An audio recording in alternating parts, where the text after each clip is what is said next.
hafidhul Quran. Dan tak lupa juga santriwan dan santriwati yang berbahagia. Syukur alhamdulillah atas berkat rahmat Allah yang Maha Ghafur dan nikmatnya tak terukur, sehingga kita menjadi hamba-hambanya yang selalu bersyukur. Amin amin ya rabbal alamin.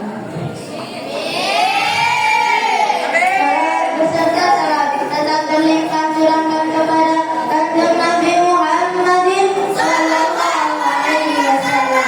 Semoga kita diakui sebagai umatnya di akhirat kelak. Amin amin ya rabbal alamin. Peristiwa Isra Mi'raj.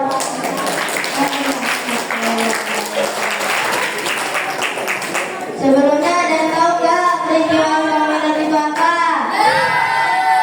Kita tahu.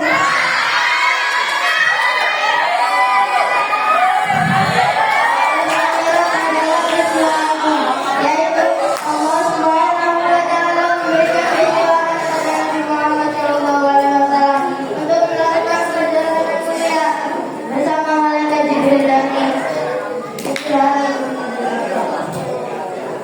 Allah berfirman dalam Al-Quran surat Al-Isra potongan ayat 1. A'udzu billahi minasy syaithanir rajim.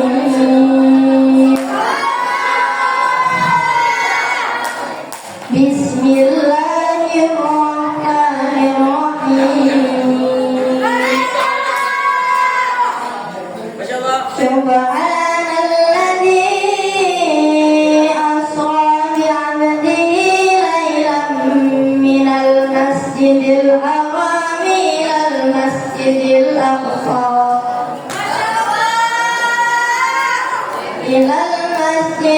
aqsa alladzi barakna hawlahu linuriyahu min ayatina. Al-ayat, Maha suci Allah yang telah mengerjakan hamba Muhammad pada malam hari dari Masjidil Haram ke Masjidil Aqsa, yang telah kami berkahi sekelilingnya agar kami perlihatkan kepadanya sebagian tanda-tanda kebesaran kami. Hadirin rahimakumullah. Imam Bukhari mengisahkan perjalanan Isra Mi'raj dalam Sahih Bukhari juz 5 halaman 52.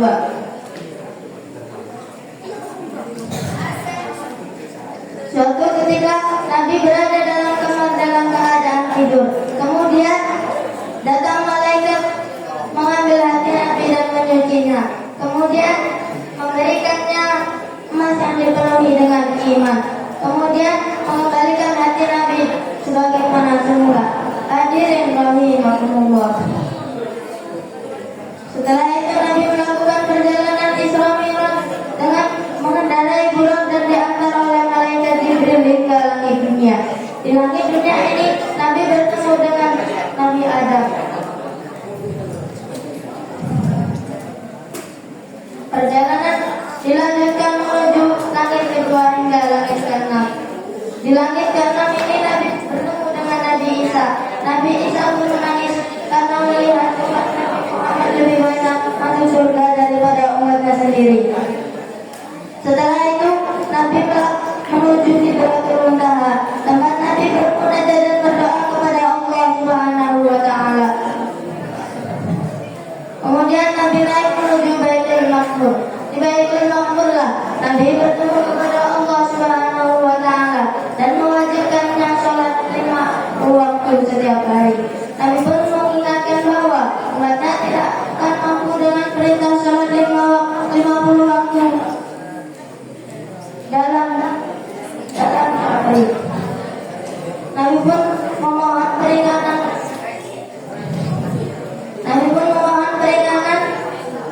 Untuk umatnya hingga akhirnya Allah Subhanahu wa Ta'ala mewajibkan sholat 5 waktu dalam sehari. Jadi kesimpulannya, peristiwa Isra Mi'raj ini memberi pelajaran pada umat muslim bahwa perjuangan Nabi mendapatkan sholat 5 waktu itu berat dan menunjukkan bahwa Nabi Muhammad SAW memiliki kesabaran yang luar biasa. Cukup sekian yang dapat saya saya sampaikan. Kurang lebihnya saya mohon maaf. Kepada Allah saya mohon ampun. Wabillahi taufiq wal hidayah.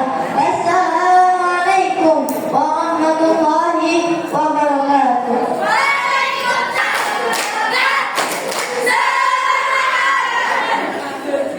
Bismillahirrahmanirrahim. Assalamualaikum warahmatullahi wabarakatuh. Waalaikumsalam warahmatullahi wabarakatuh. Alhamdulillahirabbil alamin wa bihi nasta'in wa ala umuri dunya waddin wa ala alihi wa sahbihi ajmain amma ba'du. Yang saya muliakan dan yang sama-sama kita muliakan Mudirul Mahdumul Quran beserta keluarganya. Yang saya hormati dan yang sama-sama kita hormati Dewan Asatidz Pondok Pesantren Nurul Quran. Dan tak lupa juga santriwan dan santriwati yang saya banggakan. Salawat terdengar salam tak lupa kita limpah curahkan kepada Habibana wa Nabiyana wa Maulana Muhammadin sallallahu alaihi wasallam. Peristiwa Isra Mi'raj Nabi Muhammad sallallahu alaihi wasallam. Sebelumnya teman-teman tahu nggak peristiwa Isra Mi'raj apa? Kak Teguh tahu?